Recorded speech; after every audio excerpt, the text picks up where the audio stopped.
global inflation pressures, as well as navigating a change of government, the outlook across the Tasman is just as uncertain as it is here. This week, we speak to Joe Masters, Chief Economist at Barrenjoey, a prominent Australian financial services firm backed by global investment bank Barclays. Before joining Barrenjoey in March 2022, Joe was Chief Economist at EY Oceania. With a strong focus on how macro issues shape local economies, Joe is the perfect person to give us insight into the state of the Australian economy. We'll discuss inflation and housing, Australia's relationships with its major trading partners, and the health of its mining and commodity sectors. This is a great opportunity to hear from a leading thinker on economic issues in Australia and the wider Asia-Pacific region. Joe, thank you so much for joining us. It's really great to have you here. It's a pleasure to be talking to you. Great. Look, Joe, let's start off with a bit about you and your journey so far. And obviously you've got a bit of a connection to New Zealand. Would you mind sort of sharing how your love of economics came about and how you've arrived where you are today? Very happy to. It's been a wild journey, to be honest. I grew up in Hong Kong. I'm an expat kid. And so I think to some extent my love of financial markets, of mercantile trade, of the economy started there. But my mum is a very proud Kiwi, and I went to boarding school in Auckland and did my bachelor degree at the University of Auckland, where I met your own Mark Brooks, who tutored me very early on, which he may or may not be proud about. And look, I was really fortunate through that period because my parents were still in Hong Kong. I spent my summers up there, and through a variety of connections and what have you, I'm old enough. I spent my first summer at university working at Lehman Brothers, no less. And then I went on and I worked for a fund manager up in Hong Kong under an economist called John Greenwood, who may not be very well known in this part of the world, but he was the architect of the Hong Kong dollar peg, which is the longest running and most successful currency peg we've seen. It was amazing to work with him. He was very inspiring. He published my first piece of work. And as a result of that, I guess that love of markets was really entrenched. I finished at Auckland Uni and I was at a bit of a loss. I didn't quite know what I wanted to do and wasn't quite ready to enter the workforce. So I hot-footed it across the Tasman and did a master's at Sydney University. And I went from there into the Macquarie Bank graduate program. The rest is history. I had 15 years at Macquarie Bank across a range of jobs. So I started in macro and then I set up the currency strategy business for Macquarie Bank. And then I spent a bit of time doing FX sales and trading. And then I had a few years at home with my children, which I always laugh and quip and say I'm sure they'll be eternally grateful for. And then circled back actually into economics with ANZ Bank. That was a really interesting experience. And then, as you said in your intro, into EY, which was also a different sphere, but super interesting. And I'm incredibly excited to be at Barrenjoey and to be helping to build an Australian-owned, a staff-owned financial services firm. And I'm trying to place the accent. I sense that you've been around the world. There's Australian, a little bit of Kiwi, maybe some Hong Kong and English in there. Is that right? It's a bit of a hodgepodge. I went to an English school in Hong Kong, so I guess those formative years are always there. A little bit of Kiwi. I've lived in Sydney since 1995, so look, to be honest, it's home for me. It's where my children are. But I always love coming back across the Tasman, and I've always been fortunate to have jobs that have covered New Zealand as part of my scope. And at Barrenjoey, that's on our to-do list, is to build that out for our research team. Fantastic. Now, I guess as a leader within the organisations you've been working in, and as a mum, how have you sort of thought about overcoming and managing the challenges through your career? Because in preparing for this, I saw that you've talked about this in some sort of women's networks, for example, and obviously have some really important views to share on this front. So how did you balance it all, and where have you kind of landed in your thinking around this? Yeah, look, I think it's a great question, and I think it's an important question, and one that I get quite often. I'm not sure my answer is what people want to hear. It's been tough at times. I think the world has changed. I think there's a long way to go, but I think it's really important to recognise the change that we had. So, I often say to people, the first time in my career that I worked with another female of the same level was 2015. And I started my career in 1995. So that's a long time. I also like to point out, though, that, I worked with some amazing male role models and sponsors and mentors. I have 2 mentors at the moment. They're both male. So I think, this idea of buy-in from men in our industry to sort of support and foster and sponsor has been really, really important. Sometimes I do, and I just said it this morning, actually, I need to schedule a mental breakdown. So, a few things I've learned along the way. If I had 2 lessons I wish I'd learned earlier, the first one is you've got to take holidays. And anyone that works with me now will tell you I always have a pipeline of holidays, and I really try to put my phone away and recharge. I think that's part of having, a long career. It's the long game, not the short game. The second one, which often gets a bit of a laugh, is lower your bar at home, right? So if you went into my house this morning, I've got 2 teenage daughters. There will be wet towels all over the floor. There's almost certainly dishes on the breakfast table. And I'm actually okay with that now. My children's favourite dinner is breakfast dinner. And I've learned to be okay with that. And that just helps to balance everything out. And look, I don't want to ramble on. Maybe one other point I would make is, and perhaps I'm very fortunate, I love what I do. I think I have a really cool job. I'm paid to talk about really interesting things to really smart people. And I think when you enjoy what you do and you're passionate about it, that drives energy that helps to offset some of the other pieces. You basically described my household. I'm glad to hear that. And but it is the challenge: is how do you balance it all off? And I often think about how other people manage it, but obviously you have, and it's a great achievement, and I'm sure an incredible role model for your daughters. Well, I hope so. They're pretty happy not to make their beds and leave their towels on the floor. I worry about their ability in their future households to live with somebody that may not be as forgiving. Right. Well, they'll learn quickly in that case. All right. So I guess to business. So far it seems the Australian economy is or continues to be the lucky country, and inflation, whilst higher than I guess than it normally is, it's still below other Anglo countries, including New Zealand. It also seems that the wage pressures that are sort of flowing through are a lot lower than what we're seeing in some of the other Anglo countries. As a result, the RBA has suggested they may be, getting towards the end of their tightening cycle, when others are, really just starting at one level. Why do you think that might be? And has the RBA got it wrong, or how could they be thinking this?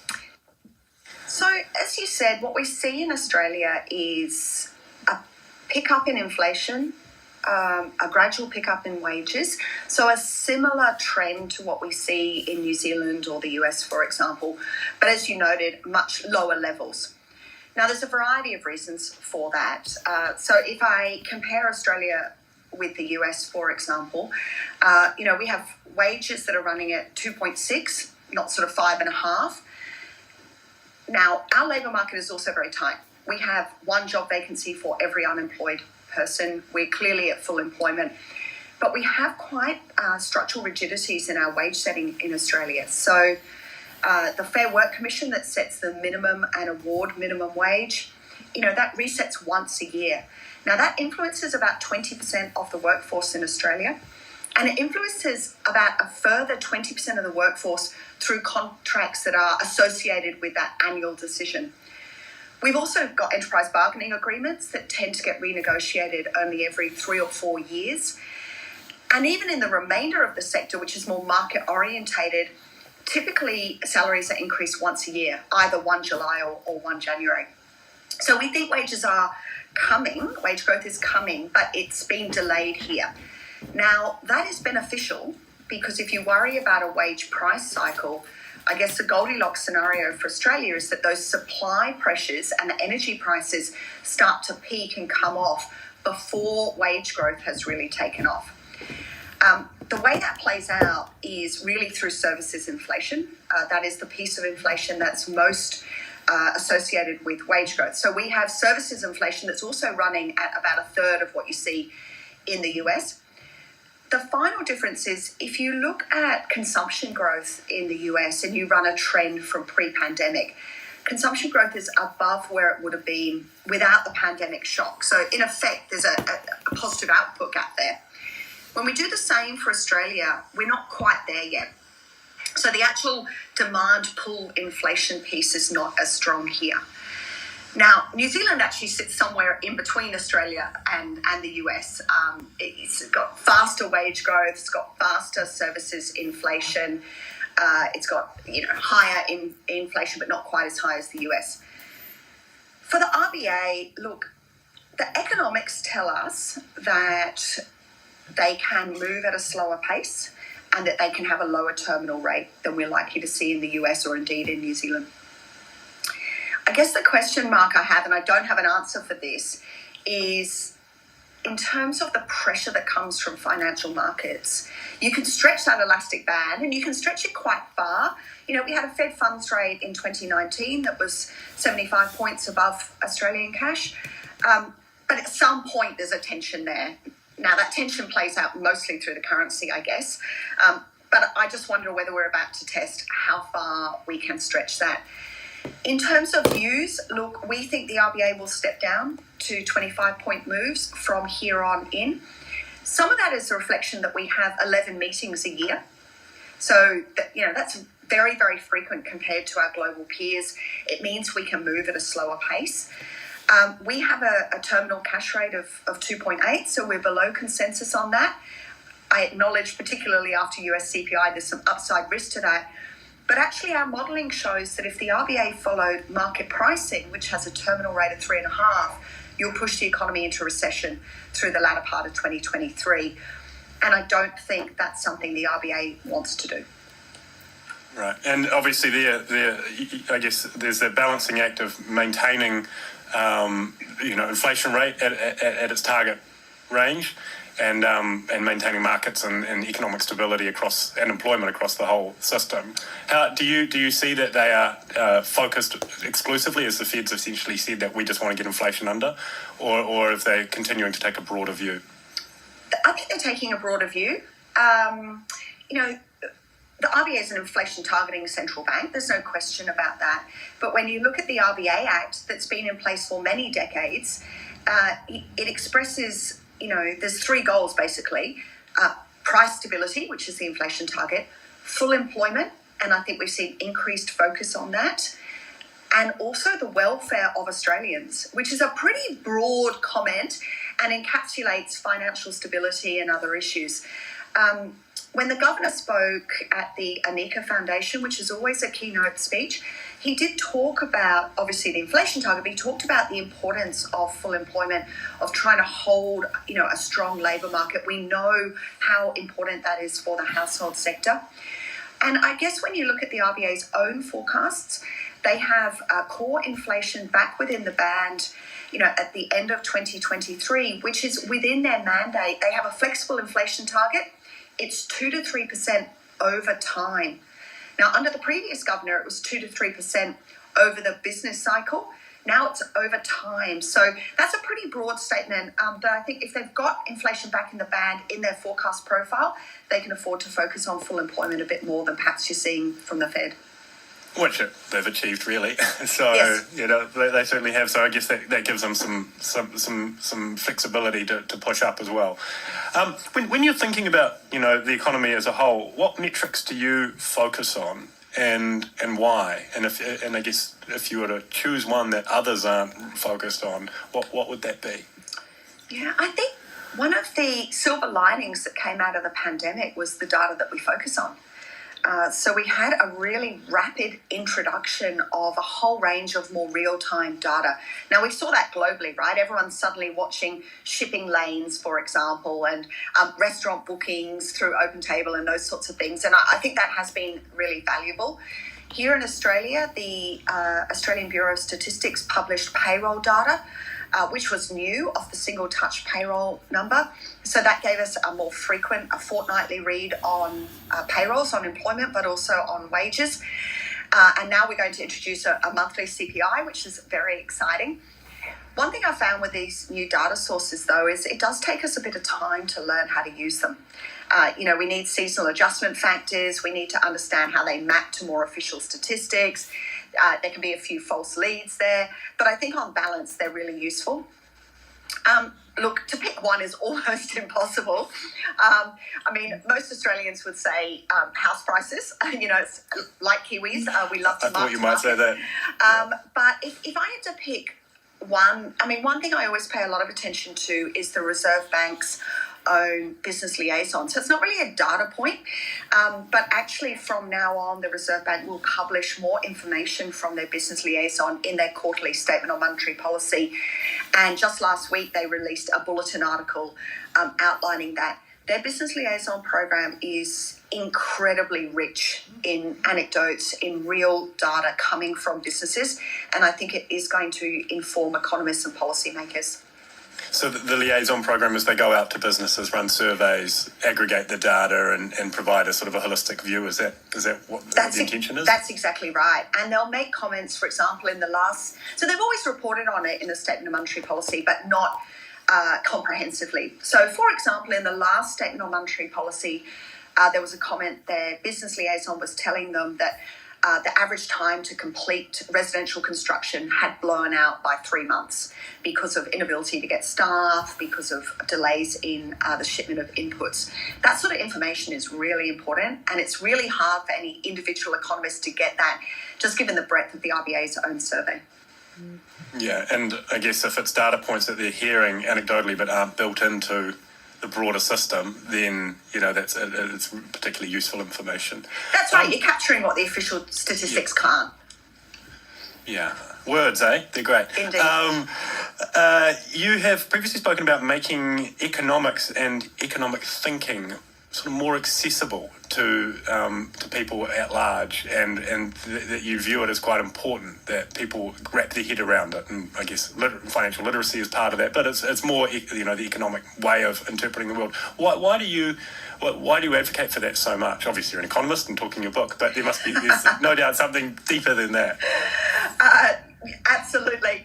So I guess people that have heard me speak over the years, when I'm talking to corporates, I'll often start with a comment that everybody needs to have their finger on the broader macroeconomic pulse. And the reason for that is if you're thinking about it from a business perspective, what is going to go right, but more importantly, what will go wrong in your business planning almost always starts at the macro level. Now, that felt like an easier statement before the pandemic, because the pandemic clearly didn't start at the macro level. But it is fundamentally true that the things that are going to impact your business that you haven't planned for, you're going to see them first in a macro level. Now, the problem, I guess, in a business sense is you haven't got a lot of headspace for that, and not all of them will flow through to your business. And so I see my job is, helping people who spend 1% of their life thinking about the macroeconomy, making sure that they are hearing the changes that we're seeing and that they can map that through into their business. So that's the most important thing for me. I also feel like, and I've said this before, I love my job. And I think that economics brings a framework to think about a lot of really important issues. And in that sense, I think making it accessible to people who haven't studied economics is incredibly important. And I think it's very, very possible. I did a series recently with SBS, which is a TV station over here, trying to encourage more females to study economics. And one of the things we did is we surveyed a whole lot of young females about the issues that you care about. And economics can help inform all of those debates: housing affordability, migration, climate change, the future of Australia. What does it look like? All of those things economics can afford sort of add to that debate. So I think it's really important. And how was that show received? I mean, obviously it's sort of it's a discussion that we're starting to have in New Zealand too, but at least I haven't seen any TV shows advocating for something like that.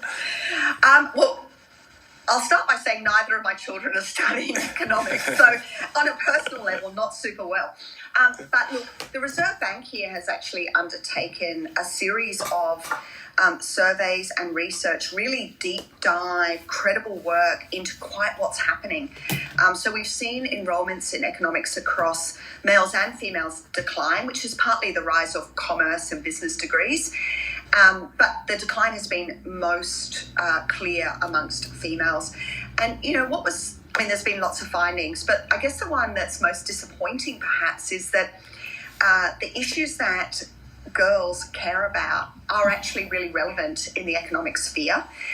The reason they don't choose it is because they self-rate as not being very good at it. And so we know there is a confidence gap, and that's not just in economics. And I guess it saddens me a little bit that we still see that. One of the findings that the Reserve Bank found was that we need to have more positive role models. So I do devote a certain amount of time to getting out there. One thing I worry about, though, is that the most visible female economists are financial market economists, and that doesn't always appeal to the issues that girls care about. And I think that we need to work harder to highlight health economists, infrastructure economists, social economists, those broader range of where economics can lead you. Fantastic. You mentioned property and property prices earlier, and like Australia, property is dear to our hearts, probably too much so. What's happening with the property market in Sydney and Melbourne and the rest in Australia more broadly? And, where do you think it's heading? There are some parallels there to New Zealand. So we've seen the property market turn.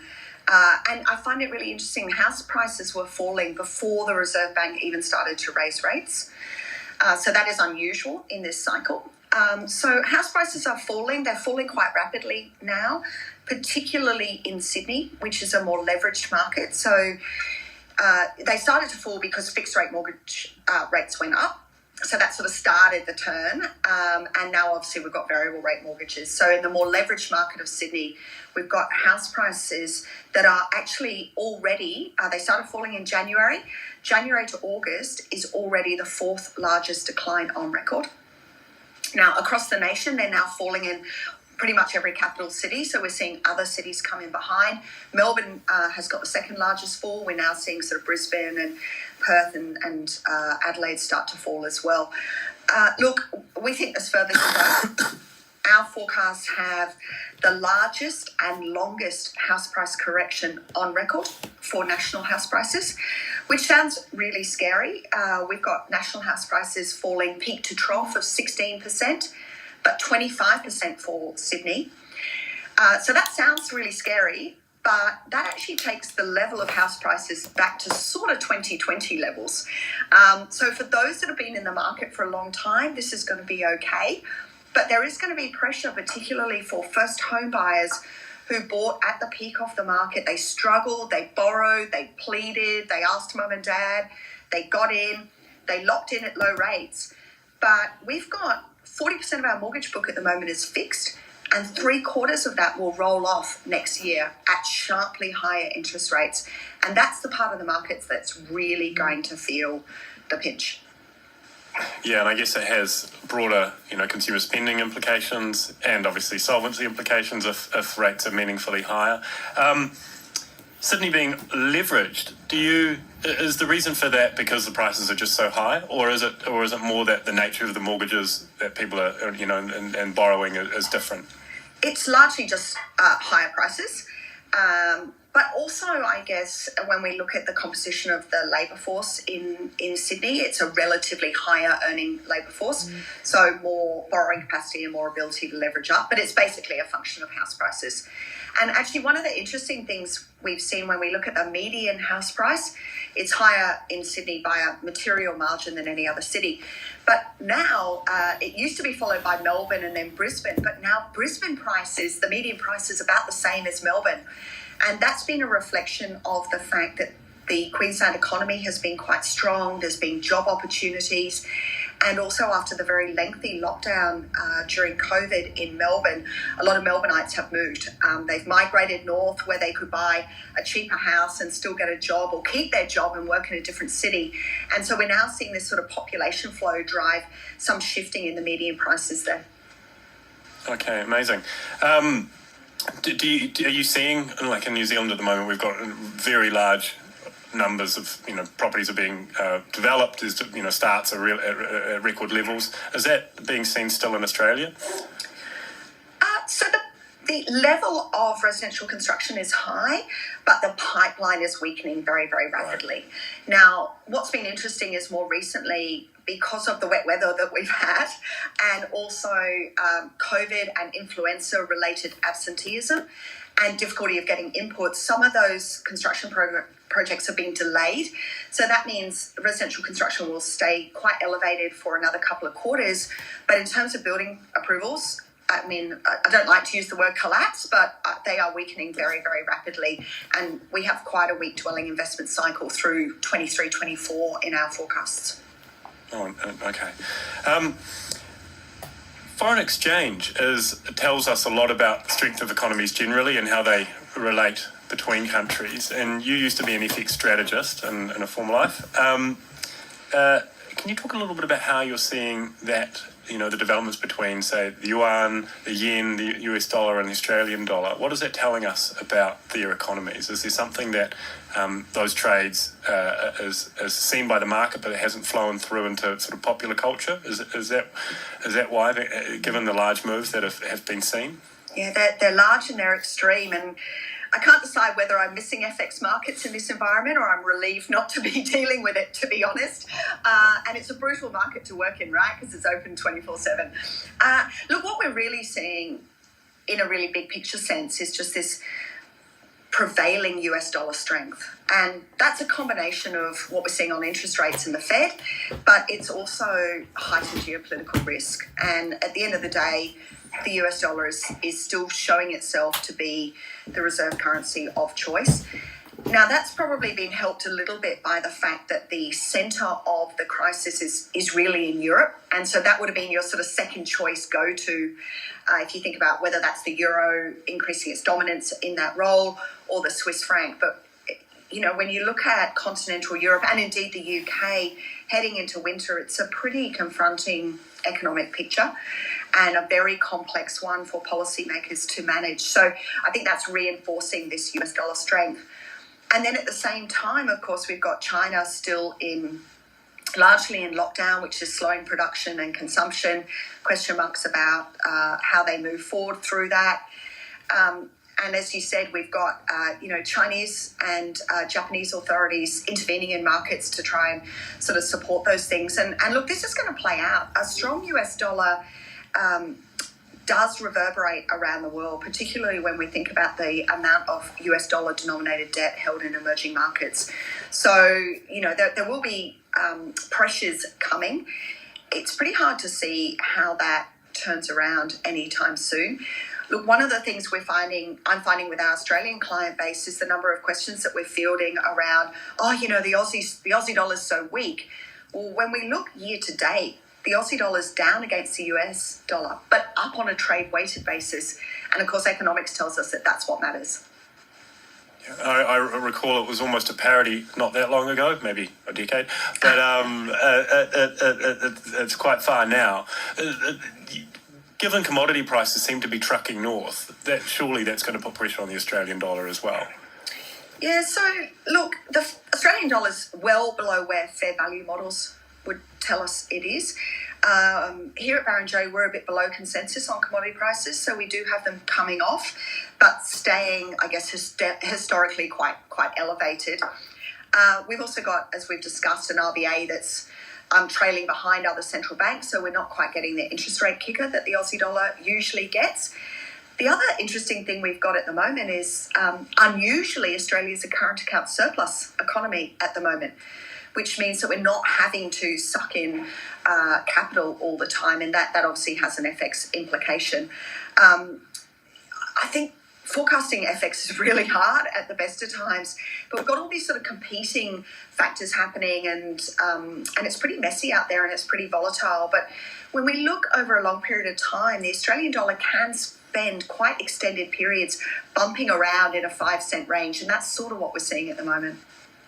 Yeah, and I guess as geopolitical tensions rise and, interest rates are what they are, that flight to safety to the US dollar, is happening again. Well, that's right. The Aussie dollar and the Kiwi dollar, they're fair weather sailors. They like calm, happy waters. They don't like choppy, I don't know, things are really hard.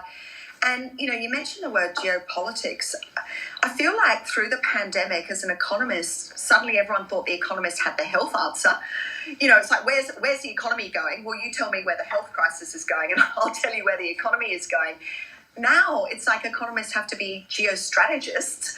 And the difficulty with geopolitical events is, they're effectively unforecastable and they're binary in nature. And I think that's really hard. And they have massive implications. Oh, they're there or they're not, and they're massive, yeah. Yeah. Okay. Now, China is obviously, is it Australia's largest trading partner now? Or is it is, yeah. And China is struggling with depressed property prices, and it's sort of flowing through with developers with too much debt and, lackluster consumer spending. Where is that heading in your mind, and what does that mean for Australia as its largest partner? Yeah, so China is always our largest risk. It's our largest trading partner, both exports and imports. I feel like through my whole career, we've always talked about China's a big risk for next year. And look, it's unquestionably an economy that has a leverage issue that at some stage needs to deleverage. But I guess if I sort of sit back, they always seem to muddle through. Now, at the moment, I think the pressures are pretty extreme, and the most extreme I've seen in my career. And so that leverage is starting to build. But we also know that they are an economy that still has relatively large control over their economy. And what that means is that they can pull all of their economic levers in one very coordinated fashion in the way that we don't do in democracies always. Right around the world at the moment, there's this debate about what's fiscal policy doing. You can't leave monetary policy to fight inflation on its own. In effect, China sort of decides on one thing. We want growth at 6% and then pulls every lever to do that. I guess the other comment I would make, look, make no mistake, if growth in China slows dramatically, that is a massive headwind for Australia. But we also know that when growth slows too much in China, you tend to get a lot of fiscal stimulus, and that does tend to be infrastructure dominant. Now, the commentary out of China more recently has been, we're not going to do this time around, except we're already seeing increased infrastructure spending. So, I guess time will tell, and it will remain a really key risk for our economy. We have slower growth for China in our numbers, and we do have commodity prices coming off. Okay. And, they can turn the tap on very quickly, right? Exactly. If things slow down at their end, then off it goes again. We're off to the races. So the Belt and Road project, is that, are you still seeing the benefits of that, or has that run its course in China?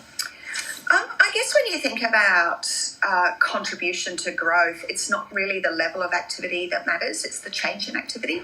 So the major ramp up is probably behind us, but it's an incredibly important initiative from a geopolitical perspective, as we're seeing play out in the Pacific, but also from an economic perspective. Look, at the end of the day, the world needs to build things. We can decide where that gets built. The world needs to build things, and the world needs energy. And Australia is a really important part of that production chain. And I think you started the podcast with the lucky country. We have incredibly lucky endowments, not just in terms of the amount and the diversity of them, but our coal, for example, is one of the cleanest in the world. So even as you decarbonise, as you get through that transition, there is a place for sort of a demand for Australian commodities. Yeah, and coal prices at the moment are through the roof, aren't they? Yeah. Both thermal and I'm not a coal expert, but metallurgic That's or something. exactly right. Yeah, and obviously that has, for producers in Australia really, and broader economy, significant impact. And for the government, it's a really and for important flow yeah. into government revenue. Okay. Do you think, just while we're on coal, that the ESG challenges that the world are facing, that's going to change the mix in Australia of the commodities it's producing, and at what speed will that happen? So the answer to that is we know where the end point is, right? At some point, the world will transition to net zero, and that must mean a change in what Australia exports. Now, the good news is that we also have natural endowments of lots of critical minerals that are needed for that sort of future energy use, right? So the question is, how do you transition? How do you bring those people along with you that will inevitably sort of lose their job? So to me, it's clear where we're going, but how long we get there is a really difficult one to forecast. And I think it's been really interesting in the last sort of 6 months through this energy crisis in Europe. It's become very clear that transition fuels are going to have to play an important part in that. And that will help Australia transition because it will give us sort of a longer run of demand for what we already do. And that will give us more buffer to transition and bring people across and reskill our workforce. Yeah, and I mean, in Europe, you see these, obviously gas prices again through the roof, and the English, in particular, or across Europe, they're struggling to make a very sudden transition. While we're there, where do you sort of see that one playing out? Obviously, it turns a lot on how the Ukraine situation goes, but there's a broader theme that's coming through. Oh, there's unquestionably complex challenges across Europe. And I think even if you get some resolution between Russia and the Ukraine, it has clearly sent shockwaves around energy sustainability, understanding, I guess, where your vulnerabilities lie. And look, that's very true in energy, but really post-pandemic, that's been true across your whole production chain, right? So this idea of resilience is going to be really, really important. And I guess the comment I'd make about that is someone has to pay for that, right? So we're moving from this, do things as cheaply as we can and this sort of global deflationary environment to actually we need some sort of economic security and resilience, and that's going to cost money. So it's just a question of who pays for that. And it drives, that will create inflationary pressures as you retool factories onshore. Yes. Have higher production costs, wages being higher than, whatever the cheapest producer will be. That onshoring process will have impacts. Oh, I just lost you there. How do you see that playing out? I mean, the geopolitical piece and the onshoring in the wake of COVID and now and the supply chain disruptions. How do you see that playing out over the next wee while? Do you think it's going to continue, or is there going to be a pushback to globalization if things were to steady? Look, the economist in me can't get past comparative advantage. So, we have all these discussions in Australia around we need to diversify our economy, we need to diversify our export base. Lots of conversations around advanced manufacturing. And I think these are really important conversations to have. But I guess I always come back to this idea of do what you're good at and sell it into the world and buy what you're not good at. And I think, so in that framework, there's a limit to how much onshoring you're going to do. And I think for small economies like Australia, and New Zealand's the same, the conversation has to be, what do we have to onshore? And if we don't have to onshore it, you can still build economic resilience by having greater diversity in your supply chain. So you're not so reliant on one trading partner or one location. So I think for Australia, in terms of our supply chain, we're going to see more diversification than onshoring. And then I think there are areas where we can add more value and grow our advanced manufacturing. If prices are set where you have, for example, different products, and consumers will drive it towards globalization. I would have thought where the cheapest product will tend to be favoured. And so, there's that sort of interesting tension. Unless everyone onshores, whoever doesn't onshore will have that competitive advantage. That's exactly right. I mean, the anecdote I always give, if you talk to young people, I have a 16-year-old daughter. She tries desperately not to buy clothing from places that she perceives, are abusing their workforce or the like. She'll do that until she has to pay for her own clothing, right? And it's a little like you see that a little bit with sort of clean energy. Like I'm all for it. Until it costs too much, and then actually my purchasing decisions shift a little bit. So I do agree with you. I think, and it's a great thing. Economics is based on the market, right? The market is actually really good at doing its job, and you're going to see that play out. How do you think the Australian government's been going since the end of the pandemic? Well, the pandemic's ending now, but we've got a new government and they've obviously got new goals. How's that? What's your perspective on that? Yeah, so change of governments are actually relatively rare in Australia. The Labor Party has come to government from opposition only 4 times since World War II. So this is something that perhaps we're not so familiar with. I think the government has hit the ground running in their first, I think they're now 110 days or 120, something along those lines. But they've hit the ground running. They had quite a clear election agenda, not as ambitious as they had prior to the 2019 election, which they lost. So in that sense, I understand that. But, there is a range of action happening. We've got a central bank review happening. We had the Jobs and Skills Summit that really brought, a range of stakeholders together and came out with some very actionable outcomes. We've had an economic statement. I think that we've had great international engagement, which has been helped by the fact that travel is back, but also a new government that has been keen to make a mark on that front. I think 100 and so days in, they've done a great job. And look, we've got a budget coming in late October, which is out of cycle.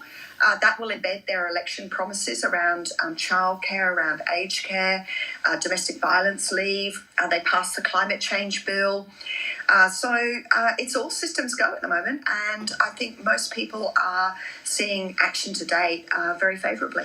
Fantastic. And I guess coming into government with a clear mandate gives them, the ability to push things through faster than perhaps otherwise they might have, been able to. So... Well, interestingly, I mean, we've got a Westminster system here in Australia, but actually the way that Parliament is operating now is probably something that the Kiwis are more familiar with. We had record low votes for the major parties. We've got a crossbench that is larger than it's ever been. We've got these teal independents, that won inner city seats with a sort of sustainability lens. So actually massaging through that is quite difficult, but they do seem to be doing a good job at the moment. Okay, and of course you've got the state system as well, and massive boundary issues there, which obviously during the pandemic became very, very real as, central government and the states didn't necessarily see eye to eye. It's complex. It's surprisingly complex, right? Yes. New Zealand, Australia, obviously best of friends. How do you feel our relationship is going? And do you think that we should be changing anything, or are we heading on the right track? Oh, great question. So I'm glad you started that with best of friends. I think that we clearly have economic integration, but also social integration. We are seeing an inflow of Kiwis into the Australian economy at the moment, which is actually what you typically see when unemployment in Australia is very, very low.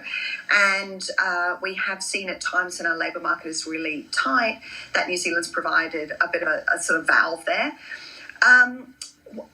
I think the stability of that relationship has been really important.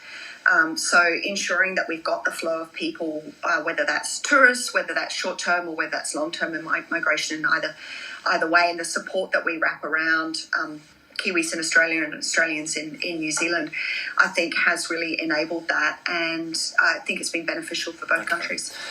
At the same time, Australia, particularly as China sort of grows in its power and influence has been becoming closer to the US and developing that relationship further. Do you think your settings are right there, or do you think we're going to see more, I guess, moving towards that defence sort of pact, if you will, and connection? Yeah. Look, Australia's in a really difficult position. We have our historical and defence relationships with the US and our economic linkage with China and into Asia. And we're not the only economy facing that pressure, New Zealand, but others as well, right? And it's not clear how you resolve that. And you probably can't get away from that tension, that there is no easy way out here. I probably wouldn't describe it necessarily as strengthening our ties with the US. I think what we've seen is Australia try to strengthen their ties with a variety of economies. So bringing the Quad security together, for example, we've had increased engagement with South Korea and Japan, bringing that back in. India as well, we signed a free trade agreement there. So I think it's about sort of reinforcing around the piece. And we're a small open economy like Australia, so having those trade linkages and having those conversations and communications really, really important. One thing I think that we have done very well in the last decade is sign free trade agreements. We've got about 80% of our exports now covered by free trade agreements. And I think that's going to be really important in a world where globalization perhaps is narrowing down, where we're getting more geopolitical divide, the rise of autocracies in the global economy. That is going to afford us at least some buffer or some protection, and I think that's going to be helpful. But you're not going to resolve the tensions. That's unless you diversify who you're exporting to, and that's obviously. Well, we are doing that. I mean, we saw China put tariffs on some of our very significant exports, wine and coal, barley, for example. And what was really interesting was just how much we could divert. Now, India plays a really high role in that, but not just India. South America, wine exports into the UK. So I think we can take some comfort from that. But look, I think the reality is that doing business is just going to be harder in the next 10 years than it was in the last 10 years. Do you think China will continue its drive forward in the same way that it has? I mean, it's had literally a miraculous 30 years, and it's hard to imagine that continues at the same rate, but it feels like it will be. Yeah, I mean, it's hard to know. Look, I think China's it's found this niche place between their social settings and their role in the economy, and there's no sign that they're going to change tact or give that up. And I think, if you go back 20 years ago, there was this sense that China opening up meant China looking more like the US or the UK or Australia or New Zealand, but that's not really what's played out. And so in a sense, we're all catching up with, well, what does this look like and how different can it look? We are seeing some similarities. It's becoming a more service-orientated economy, a more consumer-led economy. But I think it'll be really fascinating to watch. There was an article in The Economist maybe a couple of months ago that looked at a range of metrics, sort of global growth, foreign direct investment flows, and a few others, split into democracies and autocracies. And it's a really interesting read. So I think there'll be some really big structural shifts coming over the next sort of 20 or 30 years, not just through energy transition, but more broadly. Yeah, absolutely. Okay, Jo, that's all I had. But look, I just want to say thank you so much for making time. It's been great to get a sense of what's going on in Australia from someone with their finger on the pulse as much as you do. And I wish you all the best. Well, thank you. It's been wonderful to talk to you, and it's always good to talk to a New Zealand audience. So thanks for having me on. Have a good one. Thank you. Thanks.